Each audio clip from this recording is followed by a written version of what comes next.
제5장. 이것은 아담의 계보를 적은 책이니라. 하나님이 사람을 창조하실 때 하나님의 모양대로 지으시되 남자와 여자를 창조하셨고, 그들이 창조되던 날에 하나님이 그들에게 복을 주시고 그들의 이름을 사람이라 일컬으셨더라. 아담은 130세에 자기의 모양 곧 자기의 형상과 같은 아들을 낳아 이름을 셋이라 하였고, 아담은 셋을 낳은 후 800년을 지내며 자녀들을 낳았으며 그는 930세를 살고 죽었더라. 셋은 105세에 에노스를 낳았고, 에노스를 낳은 후 807년을 지내며 자녀들을 낳았으며 그는 912세를 살고 죽었더라.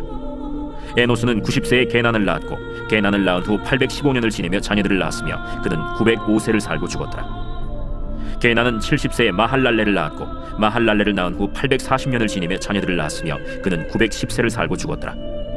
마할랄렐은 65세에 야렛을 낳았고, 야렛을 낳은 후 830년을 지내며 자녀를 낳았으며 그는 895세를 살고 죽었더라. 야렛은 162세에 에녹을 낳았고, 에녹을 낳은 후 800년을 지내며 자녀들을 낳았으며 그는 962세를 살고 죽었더라. 에녹은 65세에 무두셀라를 낳았고, 무두셀라를 낳은 후 300년을 하나님과 동행하며 자녀들을 낳았으며 그는 365세를 살았더라. 에녹이 하나님과 동행하더니 하나님이 그를 데려가심으로 세상에 있지 아니하였더라. 무두셀라는 187세에 라멕을 낳았고, 라멕을 낳은 후 782년을 지내며 자녀를 낳았으며 그는 969세를 살고 죽었더라. 라멕은 182세에 아들을 낳고 이름을 노아라 하여 이르되, 여호와께서 땅을 저주하심으로 수고롭게 일하는 우리를 이 아들이 아니하리라. 라멕은 노아를 낳은 후 595년을 지내며 자녀들을 낳았으며 그는 777세를 살고 죽었더라. 노아는 500세 된 후에 셈과 함과 야벳을 낳았더라. 오늘 본문인 창세기 5장은 아담의 자손들의 족보입니다. 아담의 후손은 크게 가인의 후손과 셋의 후손으로 나뉘어지죠. 5장은 그 중에 셋의 후손을 소개하고 있습니다. 5장의 셋의 후손은 방주를 지어 홍수의 심판을 피할 노아로 끝이 납니다. 즉 5장에 나오는 셋의 후손은 세상을 구원할 구원자의 족보이고 하나님께서 구원을 이루어 가실 구속사의 계보라는 것입니다. 셋의 후손을 자세히 기록한 이유가 바로 여기에 있습니다. 반면에 가인의 후손은 겉보기엔 화려하고 성공한 사람들처럼 보입니다. 문명의 발전을 가져오고 시대를 앞서가는 능력 많고 세련된 사람처럼 보이죠. 하지만 하나님은 세상에 강한 자가 아닌 약한 자, 스스로 약함을 인정하고 하나님을 찾는 겸손한 자를 통해 구원을 이루어 가십니다. 셋의 후손들을 보면 특별한 업적을 남긴 사람들이 거의 없습니다. 모두 자녀를 낳고 살다가 죽었다는 내용뿐입니다. 그저 단순하고 평범한 삶이었죠.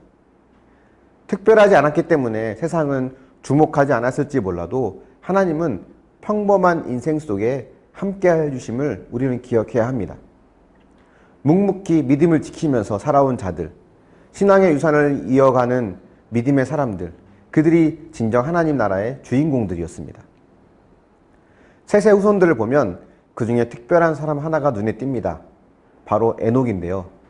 그는 자녀를 낳고 300년을 하나님과 동행하였다가 하나님이 그를 데려가셔서 세상에 있지 않았다고 합니다. 그가 생전에 무엇을 했는지 자세히 나와 있지 않아요. 하나님과 동행하였다라가 전부입니다. 동행이라고 하는 것은 누군가와 목적지까지 함께 가는 것을 말하지 않습니까? 그래서 동행이란 말 속에 이미 꾸준하다는 것, 신실하다는 의미가 들어 있습니다. 에녹은 하나님과 동행하기를 꾸준하게 유지했고 하나님과의 관계를 신실하게 유지했던 사람이었습니다. 에녹은 어떻게 해서 하나님과의 관계를 그렇게 유지할 수 있었을까요? 족보에 나온 그 수명을 계산해 보면 에녹이 살던 시대에 아담도 생존해 있던 것으로 보입니다. 아마 아담 시대에 에녹이 가장 막내였던 것 같은데요. 에녹은 아담으로부터 하나님에 대해서, 에덴 동산에 대해서 들으며 자라지 않았을까요? 타락이 전에 하나님과 동행해본 경험을 해본 사람이 아담이 유일한 사람이잖아요. 에녹은 그 아담에게서부터 들은 이야기를 통해 하나님을 향한 깊은 갈망, 기쁨, 이런 마음들이 그 마음속에 자리 잡았던 것 같습니다.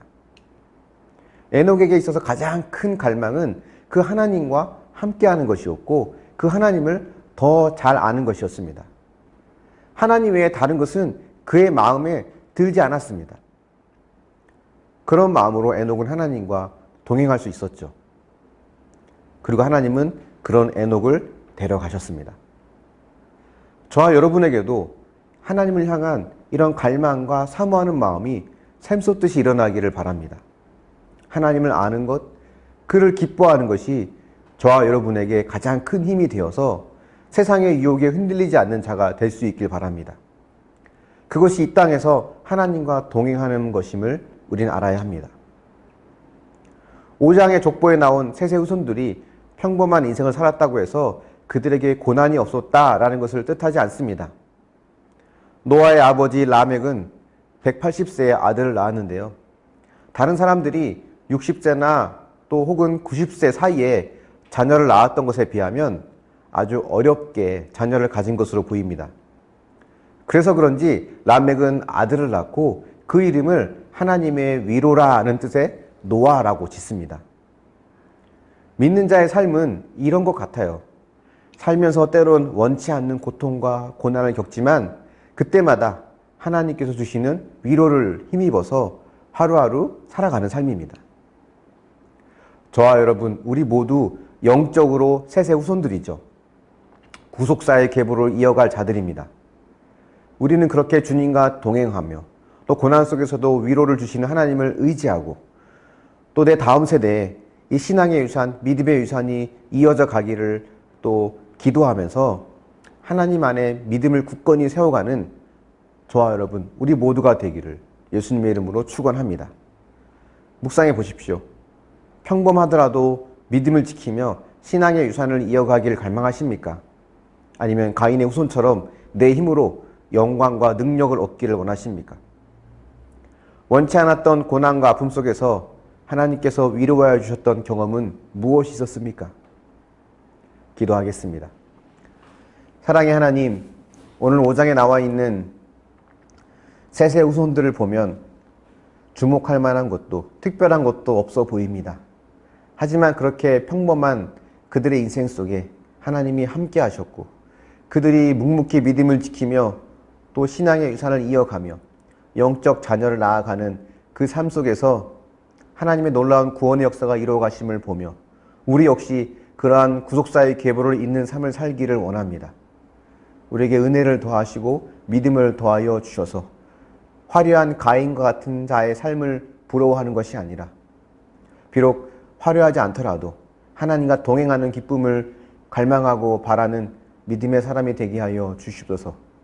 에녹이 하나님과 동행하였듯이 꾸준히 하나님과 동행하며 하나님을 사모하게 하여 주시고 다른 세상의 그 어떤 것보다도 하나님을 더 기뻐할 수 있는 믿음을 허락하여 주시옵소서.